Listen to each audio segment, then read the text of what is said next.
The message came at 7:42 p.m. on a Thursday.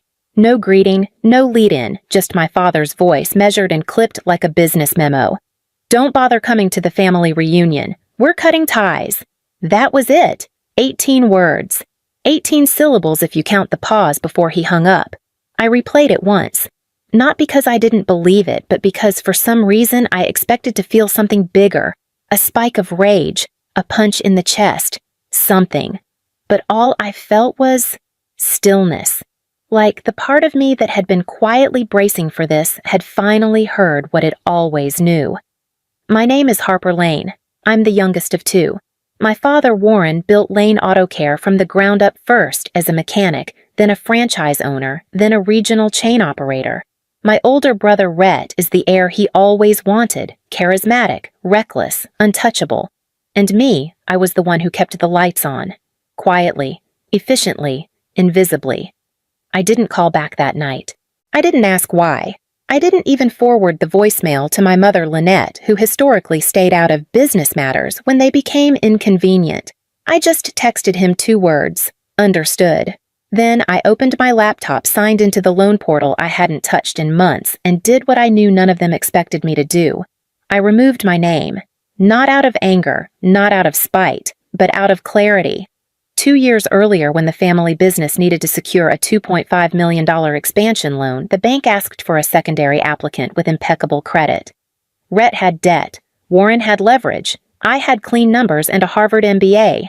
They didn't beg me to sign. They simply handed me the papers assumed I would. And I did. Because back then, I still thought loyalty earned belonging. But now, sitting alone at my kitchen table, the voicemail playing faintly in the background, I realized something else entirely. They hadn't cut me off. They'd simply confirmed what they'd been quietly doing for years, and this time I was ready to finish the sentence for them. I used to think my father loved order more than anything. But over time, I realized it wasn't order, it was control. Warren Lane built Lane Auto Care the same way he built our house, brick by brick, rule by rule, with no room for softness. The garage came first, the family came second, sometimes third. He had a saying, one he liked to repeat in front of employees and even more in front of us. We don't hire outsiders, we raise replacements. And that's what Rhett and I were potential successors, at least in theory.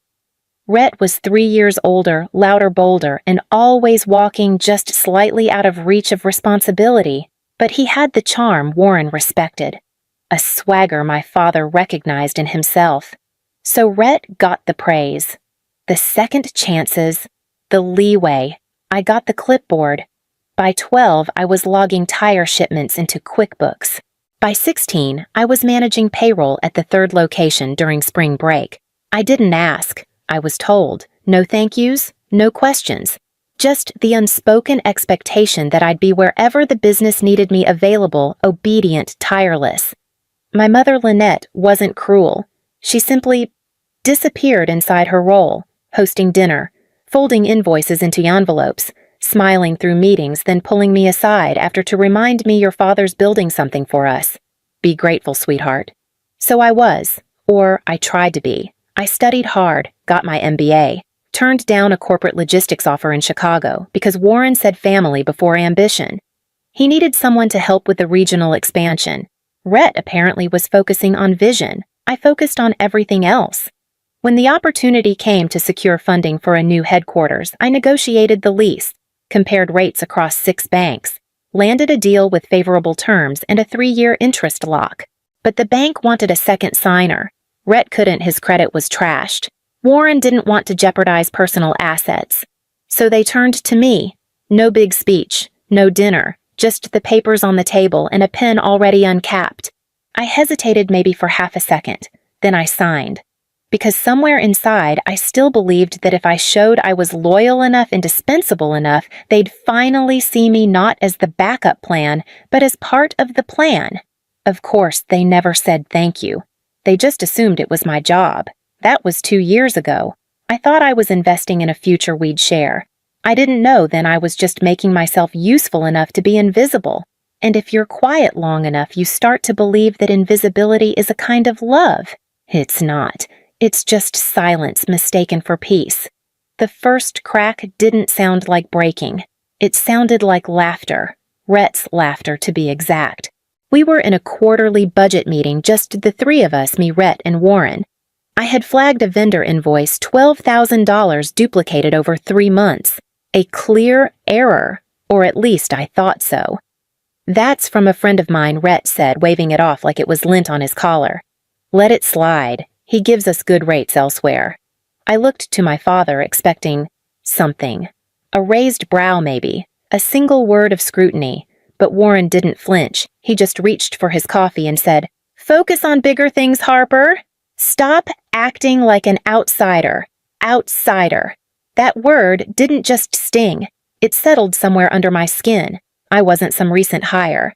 I had overseen logistics for 4 site expansions, renegotiated our fleet lease at half the original cost, and kept payroll balanced through 2 supply chain disruptions.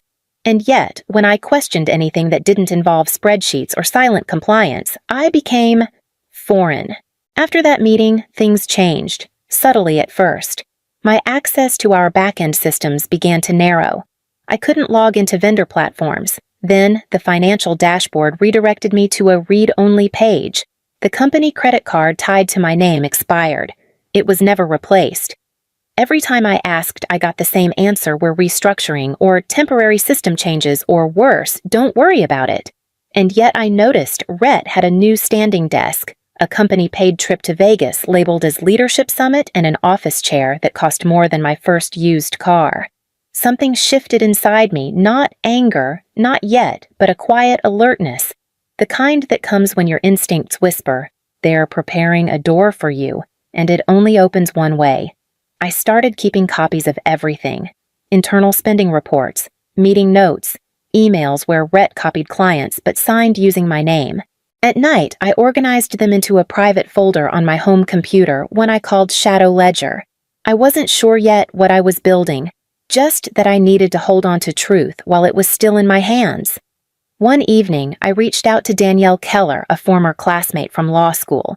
We'd lost touch for years until she helped her sister escape a messy divorce from a real estate partnership.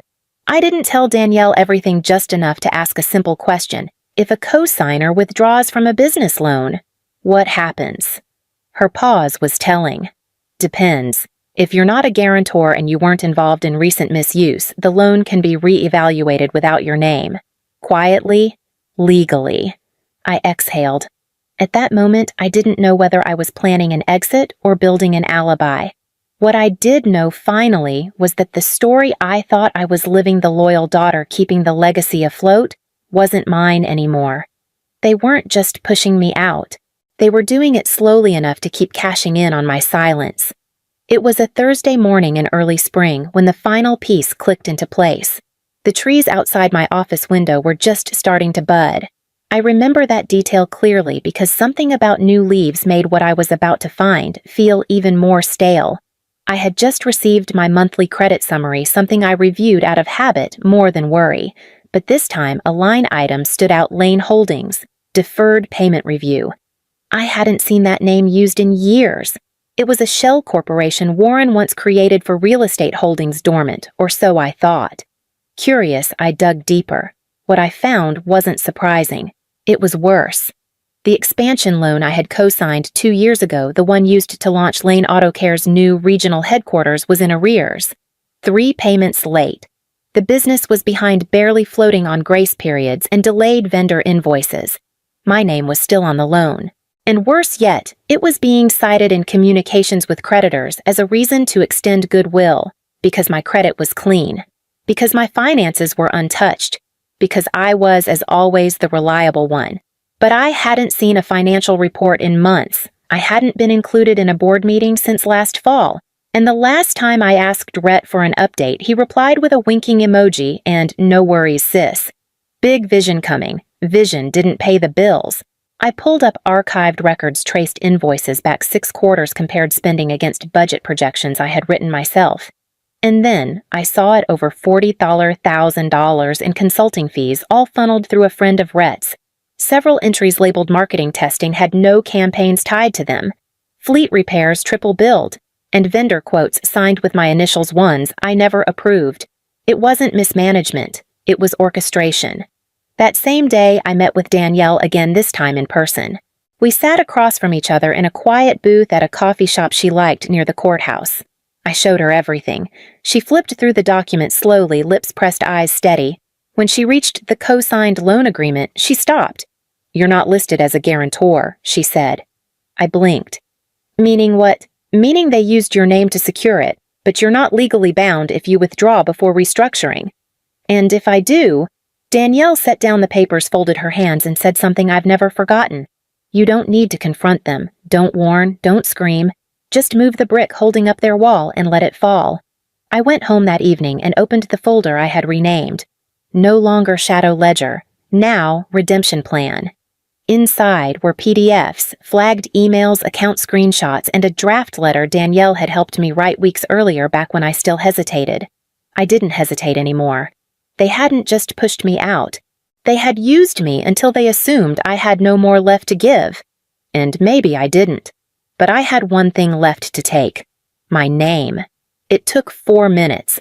That's how long the portal stayed open once I logged in using the administrative credentials I had created 2 years ago, back when I still had full access, back when I thought I was building something real. The screen flickered once, then showed a notice: co-applicant status active. Modification options available. I clicked remove. Then I uploaded the signed withdrawal letter Danielle and I had finalized 3 weeks earlier. I typed in my PIN, submitted.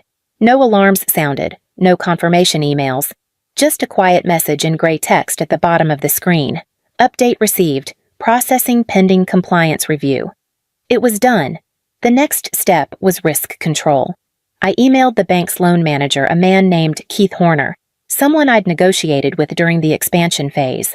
I attached a summary of financial discrepancies, vendor fraud, altered signatures, and access restrictions indicating internal exclusion. I was careful, clear, professional. What I didn't include was emotion. Within the hour, the bank froze the operating account tied to Lane Holdings and triggered an internal review of the loan. Quietly. No call to my father, no memo to Rhett, just a pause. A blinking cursor in their system where once there had been blind trust. While they scrambled, I moved.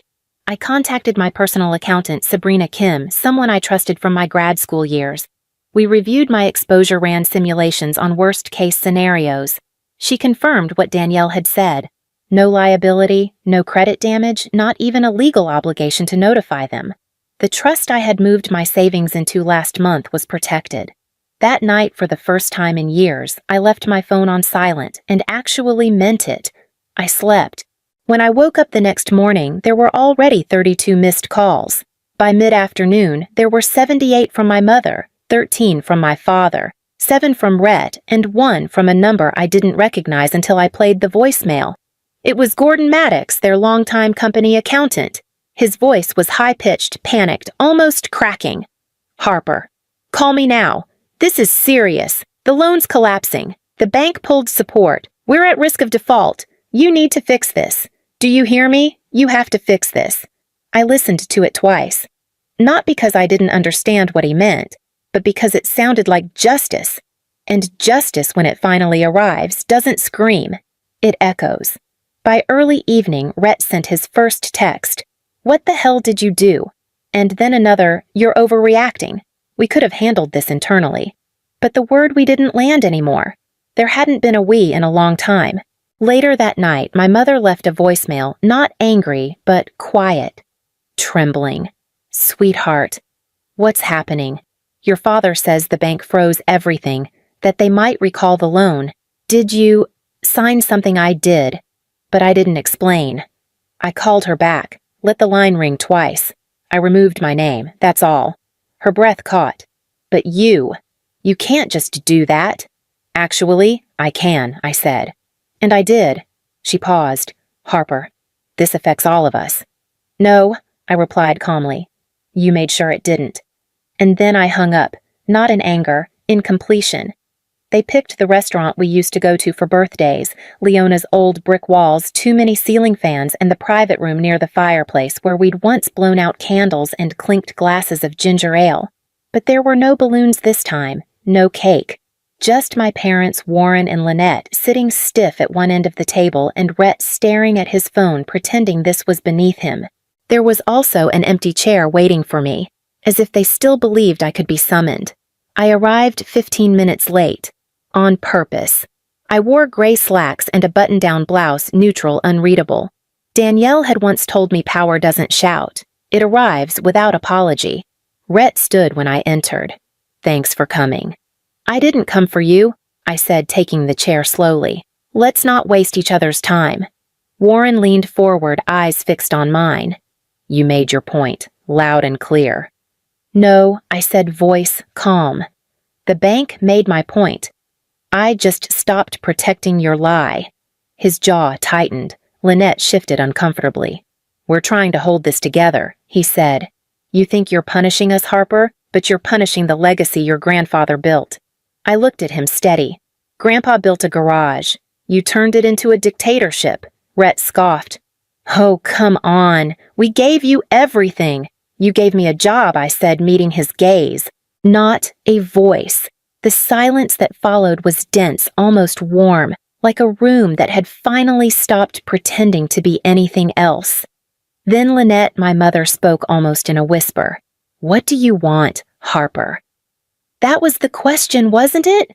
Not revenge. I had already taken that. What I wanted now was clarity. I reached into my bag and placed a sealed envelope on the table. This is a signed affidavit confirming I've permanently withdrawn from the company loan, the board, and all business operations. You will never use my name again. Warren opened his mouth, but I raised a hand. I'm not finished. I took a breath. I'm also submitting an anonymous tip to the state auditor. There are funds missing, vendors unpaid, payroll inconsistencies. I slid the envelope forward. It's your mess now, fully, legally. Rhett's face turned red. You're destroying us over ego. I'm not destroying anything I said standing. I'm just removing the illusion that I was ever part of it. I turned toward the door. Behind me, for the first time in my life, my father said the one word I never expected to hear. Harper, please. I paused, not from hesitation, but from satisfaction. You left a voicemail telling me we were done, I said, without turning around. I'm just agreeing with you. Formally. And then I left. The story made it into the papers. Not the big ones. Just a quiet piece in a local business digest. Lane Auto Care faces financial turmoil amid internal disputes. I didn't leak it, but I knew who did. Danielle called me 2 days later, her voice half serious, half smiling. When people lose power, she said they look for someone to blame. They just didn't expect that person to have already walked away. After that, the voicemails turned sharp. From my father. You ungrateful child. We built that business for you. You're ruining your future. From Rhett. You think you're clever, but you'll need us someday. From Gordon Maddox, the accountant. Do you even understand what this means? You've destroyed their legacy. But here's the thing. No one said out loud. They destroyed it long before I pulled out. They destroyed it when they used my name, but denied me a seat at the table, when they decided I was a threat, not a daughter, when they made me invisible. Now the loan was caving in. The accounts frozen, the vendor contracts unraveling, and me, I was untouched. No legal blowback, no financial damage, my credit intact, my savings secure. I forwarded the last voicemail to Danielle, then deleted the rest. I took my phone off silent, and for the first time in years, it stayed quiet. No crisis, no requests, no fires that only I could put out. I moved into a small loft in downtown Portland. Nothing fancy, just sunlight, clean windows, and space enough for both a desk and peace. I started consulting quietly, helping small women-led startups avoid the kind of traps I'd lived through. Not because I needed purpose, but because I already had it. 3 months later, an envelope arrived at my new address. No return name, just the bank's logo and a tracking barcode. Inside was a single sheet of paper. This letter confirms that the commercial loan associated with Harper Lane has been formally withdrawn and restructured. No further obligation remains. No action required. No thank you, no apology, no spin. Just a line drawn in ink in law and finally in truth. I placed the letter in a folder marked complete and slid it into the back of the cabinet. That night, I lit a candle by the window. The loft was quiet. The city below hummed unaware and alive. I thought of that voicemail one last time. Don't bother coming to the reunion. We're cutting ties. They wanted silence, obedience, absence, and they got all three. What they didn't expect was that I would thrive inside that silence, that I would build something not out of revenge, but out of reality. I poured a glass of wine, opened a new client file, and wrote one line at the top, "You're not difficult, you're just finally visible." And then I kept going.